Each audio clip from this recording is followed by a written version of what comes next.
Cable में लगी आग, बड़ा हादसा चला। सूचना पर विद्युत वितरण कंपनी के उप महाप्रबंधक ने तुरंत कर्मचारियों को भेजकर की कार्रवाई।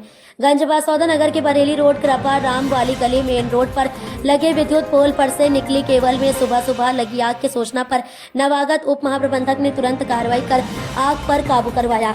आज सुबह बरेट रोड कृपा राम वाली गली में मेन रोड पर लगे विद्युत पोल पर से निकली केबल में आज सुबह 7:30 पर आग लग गई और उसका जला गुल नीचे गिरने लगा। गली से निकलने वाले नागरिकों और स्कूली बच्चों पर गिरने पर उनको जलन महसूस हुई तो पता चला। इसकी तुरंत सूचना जय राजेश परमार और उप महाप्रबंधक करण सिंह दोहरे को घटना की जानकारी दी और तुरंत ही विद्युत वितरण कंपनी के कर्मचारियों ने आकर आग बुझाई, नहीं तो आग बढ़ने से बड़ा हादसा हो सकता था।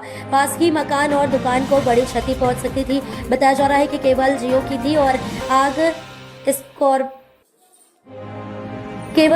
थी और आग स्पार्किंग से लगी होगी।